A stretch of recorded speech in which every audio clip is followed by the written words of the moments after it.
Okay, standard form of contract क्या मतलब होता है? स्टैंडर्ड फॉर्म ऑफ कॉन्ट्रैक्ट का स्टैंडर्ड फॉर्म का मतलब यह है कि एक ऐसा कॉन्ट्रैक्ट जिसकी टर्म्स एंड कंडीशंस पहले से फिक्स होती है। जैसे कि अपन कोई बैंक में जाते हैं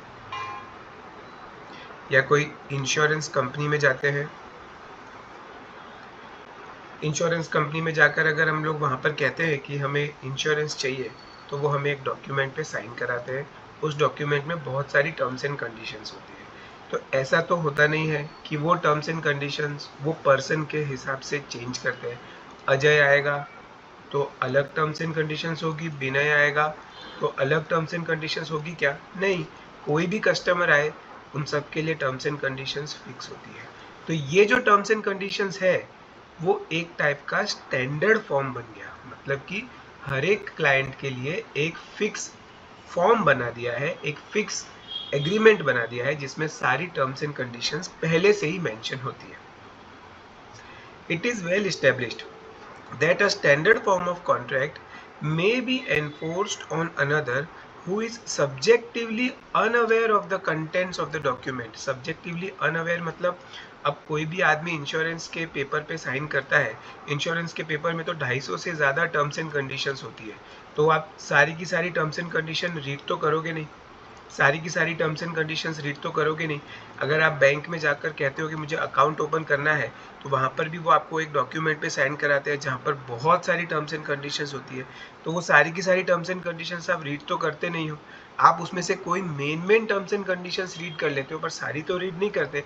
मतलब कि सामने वाला अनअवेयर होता है, सामने वाले को सारी टर्म्स एंड कंडीशंस नहीं पता होती। आगे क्या लिखा है?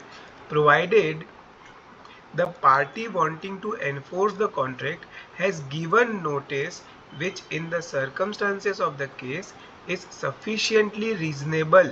sufficiently reasonable मतलब कि बैंक वाले की ये जिम्मेदारी नहीं है कि वो आपको हर एक टर्म्स एंड कंडीशन डिटेल में समझाए।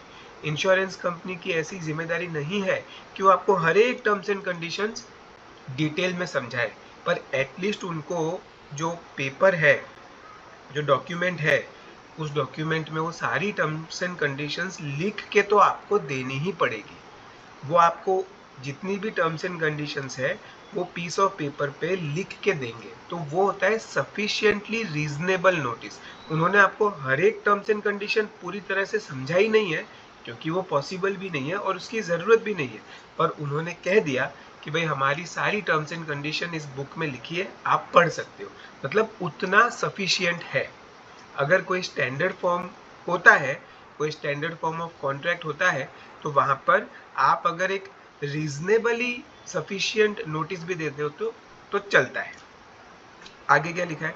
But the acceptor will not incur any contractual obligation if the document is so printed and delivered to him in such a state that it does not give reasonable notice on its face that it contains certain special conditions.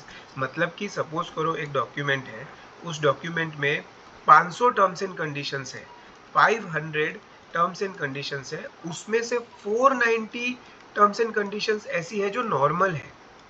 Normal in the sense, जैसे आप suppose करो insurance के कोई document पे sign कर रहे हो, तो अगर ऐसा लिखा हो कि भाई आपको प्रीमियम टाइम पे करना है, तो प्रीमियम टाइमली आपको प्रीमियम पे करना है, ये तो नॉर्मल कंडीशन है ना, किसी को भी पता होगा।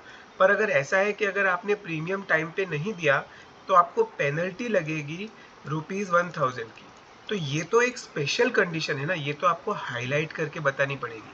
मतलब कि यहाँ पे आपको इस तरह से प्रेजेंटेशन करना होगा कि सामने वाले को नोटिस में आए वो। अगर कोई स्पेशल कंडीशन है तो आपको उसको बोल्ड करना पड़ेगा, अंडरलाइन करना पड़ेगा, या तो फिर सामने वाले को स्पेशली बताना पड़ेगा, स्पेशली उसको नोटिस में लाना पड़ेगा कि ये जो चीज़ है, ये जो कंडीशन है, इस पर आप ध्यान दो।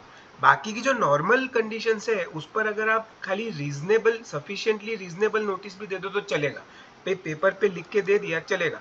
पर उसमें अगर कोई ऐसी कंडीशन है जो बहुत ही इंपॉर्टेंट है, स्पेशल कंडीशन है, तो उसको आपको अलग से हाईलाइट करके बताना पड़ेगा, यानी कि उसके ऊपर नोटिस जाना चाहिए। अगर आपने ऐसा नहीं किया है तो जो एक्सेप्टर है, जो इस डॉक्यूमेंट पे साइन कर रहा है, उसकी कोई भी ऑब्लिगेशन नहीं होगी, कोई will not incur any contractual obligation. अगर कोई स्पेशल कंडीशन है तो आपको उस स्पेशल कंडीशन के ऊपर नोटिस आए ऐसा उसको प्रेजेंट करना पड़ेगा, वरना एक्सेप्टर की कोई भी कॉन्ट्रेक्चुअल ऑब्लिगेशन नहीं आएगी। In this connection, let us consider a converse situation. A transport carrier accepted the goods for transport without any conditions. यानी कि यहाँ पर एक सिचुएशन दी है उन्होंने, वो कॉन्वर्स सिचुएशन है। कॉन्वर्स सिचुएशन का मतलब एक उल्टी सिचुएशन हो गई। क्या सिचुएशन है पहले समझते हैं। A transport carrier accepted the goods for transport without any conditions, मतलब कि एक बंदा था जिसके पास में एक ट्रक थी और वो ट्रक चलाता था, एक जगह से दूसरी जगह तक सामान पहुंचाने का काम करता था, ठीक है। उसने क्या किया कि एक एग्रीमेंट कर लिया कि मैं सामान आपका पहुंचा दूंगा, सपोज ए जगह से बी जगह तक, और कोई भी कंडीशंस के ऊपर उसने डिस्कशन नहीं किया कि सामान कितने दिनों में पहुंचाना है, या फिर सपोज करो कि अगर सामान पहुंचाते पहुंचाते डैमेज हो गया तो लायबिलिटी किसकी आएगी। किसी भी टर्म्स एंड कंडीशंस पे उसने एग्रीमेंट नहीं किया। अब आगे क्या हुआ, subsequently he issued a circular to the owners of the goods limiting his liability for the goods. subsequently का मतलब एग्रीमेंट होने के बाद में उसने उस गुड्स के जो ओनर्स थे, उसने एग्रीमेंट के बाद में ओनर्स को बोला कि मेरी लायबिलिटी, अगर गुड्स डैमेज हो गए तो मैं लायबिलिटी नहीं इनकर करूंगा। ये उसको तब बोलना चाहिए था जब एग्रीमेंट साइन कर रहे थे तब। जब एग्रीमेंट साइन कर रहे थे तब बोलता तो चलता, पर एक बार एग्रीमेंट साइन हो गया उसके बाद में जाकर अगर वो बोलता है कि मैं गुड्स के डैमेज के ऊपर कोई लायबिलिटी नहीं लेने वाला, तो ये नहीं करेक्ट माना जाएगा। In such a case, since the special conditions were not communicated prior to the date of contract for transport, these were not binding on the owners of good. ये एक स्पेशल कंडीशन हो गई। जो ए बोल रहा है कि मैं गुड्स को डैमेज जो होगा उसकी लायबिलिटी नहीं लूंगा, तो ये एक स्पेशल कंडीशन हो गई। ये कोई नॉर्मल कंडीशन नहीं है, ये आपने एक स्पेशल बात करी है। तो ये स्पेशल बात तो आपको पहले ही बतानी होगी, एग्रीमेंट होने के बाद में बताओगे तो नहीं चलेगा। इसलिए जो ओनर्स थे वो नॉट बाइंडिंग थे, मतलब कि उनको ये कंडीशन मानने की ज़रूरत नहीं थी। अगर गुड्स को कोई डैमेज होगा तो ए की जो लायबिलिटी है, सॉरी ए की नहीं, जो ये ट्रांसपोर्ट वाला है उसकी लायबिलिटी आएगी। अगर आपको नहीं समझ में आया तो मुझे बताइए, मैं फिर से आपको थोड़ा इजी वे में समझाता हूँ।